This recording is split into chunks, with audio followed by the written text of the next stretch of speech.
مين أذكى حيوان في البحر؟ ممكن تقولي الدولفين. غلط. في عبقري تاني بيعيش كده بين الصخور. الأخطبوط يا معلم. يهرب من أي فخ، يفتح أي باب، يطفش أي خزنة، يختفي من قدامك زي النينجا. تعالى بس أعرفك إزاي.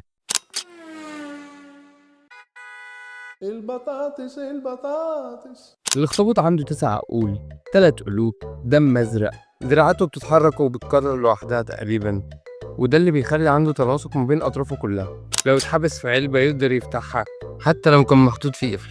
حتى العلماء قرروا يعملوا حاجة لطيفة كده وقالك إيه، إحنا هنحبسه في علب كده محكمة القفل، وكل مرة ابن الذين كان بيلاقي فرصة يهرب بيها وطريقة غير التانية.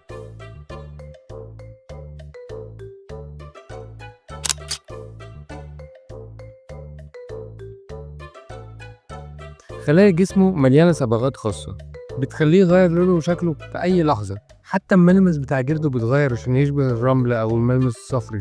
والعمام فيديوهات كتير بتوثق اخطبوط مستخبي عامل نفسه رملة أو في وسط الصخور، وغواصين بيبقوا قدامهم عيني عينك ومش شايفينه، وأول ما بيتحرك بيتخضوا.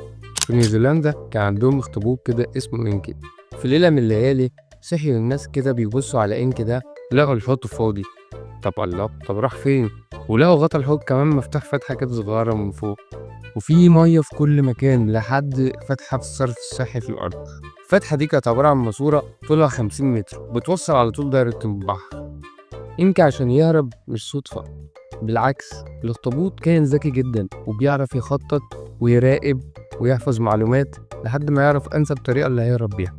والناس كلها كانت مذهولة هو ازاي فكر في طريقة الهرب دي، بس هو بمجرد إنه لقى الغطا بتاع الحوض مش مقفول بأحكام قرر يطلع ويمشي 3 متر على الأرض لحد ما وصل للماسورة، وعرف منين إن هي هتوصل للبحر. تخطيط واستغلال الفرص ده اللي بيميز الأخطبوط وبيخليه من أعقد الحيوانات على الأرض. سيبك بقى من نيوزيلندا وفرش يا معلم على كاليفورنيا. في يوم من الأيام في معمل أبحاث في كاليفورنيا العلماء ابتدوا يكتشفوا إن في حوض معين السمك عدده بينقص فيه ومش لاقيين له تفسير. بس الغريب إن الحوض كان مقفول كويس ومفيش أي تسريب، لحد فعلا ما العلماء ابتدوا ياخدوا بالهم وقرروا إن هم يحققوا في الواقع ده. وفعلا ركبوا كاميرات مراقبة وفضلوا يراقبوا طول الليل. أتاري في الفاضي اللي جنبه في الأخطبوط عمال كل شوية يدلدل إيده يخطف سمكة ويرجع تاني. لا، والغريب إنه كان بيقفل باب الحوض تاني، يعني ذكي. والفكرة بقى هنا أي نعم الجريمة بتثبت بسرعة، بس ذكاء الكائن ده إنه بعد ما يفتح الحوض وياخد الحاجة ويقفل الحوض تاني وما يسيبش أثر لجريمته يعرفك قد إيه هو كائن ذكي.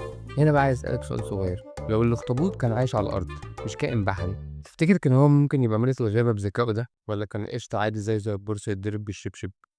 في الآخر متنساش اللايك، سبسكرايب، سلام.